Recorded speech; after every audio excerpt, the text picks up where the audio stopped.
তাদের মুখোশ উন্মোচন করে দিতে হবে, ডাইরেক্ট বলতে হবে বেটা তুই আসুস, তুই এটার সাথে জড়িত, তুই এটার সাথে জড়িত, তুই এটার সাথে জড়িত। একতার জায়গাটা নাই, এসব কথা বললেন না। 18 সংগঠন থেকে সরাবে এই ধান্দাই তো এখন ব্যস্ত, যে তাকে সরায় অন্য কিছু আসুক।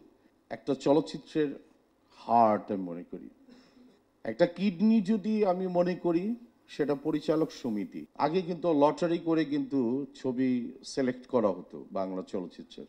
সবার পকেটে পয়সা হয় না, কিন্তু একটা প্রতিবাদ সভা করতে গেলে একটা মান্না দরকার ছিল, একটা জসিম দরকার ছিল।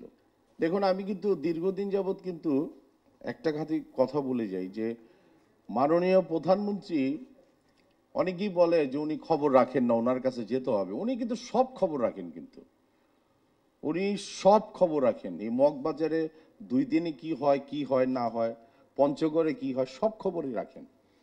কিন্তু ওনার কাছে যেসব মানুষগুলিকে মানে স্বচ্ছতার কাছে মানে জায়গায় নিয়ে যেতে পারবে না, তাকে ভুল বোঝানো হয়। দেখুন বাংলা চলচ্চিত্র কিন্তু আজকে আমি কিন্তু অনেক দূর থেকে আসছি কিন্তু এই সভাটায় পার্টিসিপেট করার জন্য। ইকবাল অনস্বীকার্য, আমার চলচ্চিত্রের জীবনে যতগুলি মানে প্রেমিক পুরুষ বলবো এবং প্রেমিক প্রযোজক বলবো, পরিচালক বলবো, এবং আছে না কিছু মানে আমরাও আছি চলচ্চিত্রে, কিন্তু একটা জসিম ভাই, একটা মান্না ভাই, মানে পার্টিকুলার এরকম একটা ইকবাল আমি দেখেছি। তো ওর যে প্রতিবাদটা, এটা কিন্তু খুবই ভালো একটা দিক। শাহনাজ সাহেব আমার ছোট ভাই, ও কিন্তু বলল যে 18 সংগঠনের অনেকেই কিন্তু নাই। আমি ভেবেছিলাম আজকে মিশা সওদাগর থাকবে, ডিপজল সাহেব থাকবে, হয়তো বা থাকেনি। আর পিন্টু সাহেব আপনি বোধহয় একটু ভুল বলছেন, একতার জায়গাটা নাই, এসব কথা বললেন না। কারণ অনেকেই আছে, এই খসরু সাহেবরা কেমনে করে 18 সংগঠন থেকে সরাবে এই ধান্দাই তো এখন ব্যস্ত। কারণ একটা খসরু তো আর যুগে যুগে আসে না। একটা মনে করেন যে লাইক একটা খসরু কাজ করছে, কিন্তু উনি কি পারফেক্টলি বুকে হাত দিয়ে বলতে পারবে যে ওনাকে 100% আমরা সবাই সহযোগিতা করছি? এই যে পররাষ্ট্র নীতির কথাটা বলছি, এই নীতিটার মধ্যেই কিন্তু আসেন না, এই জায়গাটাই আসি। উনি হয়তো বা বলতে পারবেন না, কিন্তু আমরা জানি কিন্তু ইন্টারনাল আউট, ইনসাইড আউটসাইড সবটাই জানি। কিন্তু অনেকেই চাইবে যে তাকে সরায় অন্য কিছু আসুক, যারা একটু মানে ধামা ধরা, তাদের একজন আসবে। ওই জায়গাগুলি তো ক্লিয়ার নাই। আর সবসময় আমি একটা কথা বলি যে প্রযোজক সমিতি হচ্ছে একটা চলচ্চিত্রের হার্ট আমি মনে করি। একটা কিডনি যদি আমি মনে করি সেটা পরিচালক সমিতি, আর একটা অর্গান আছে। এই 3টা অর্গান মিলেই কিন্তু শিল্পী সমিতি, পরিচালক সমিতি, প্রযোজক সমিতি।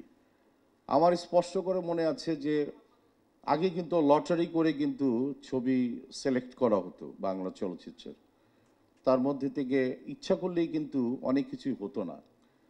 হয় কি, কিছু মানুষ দেখবেন যে চান্সটা কখন নেয়, যখন নাকি দেখবেন একটা বাড়ির মুরব্বি থাকে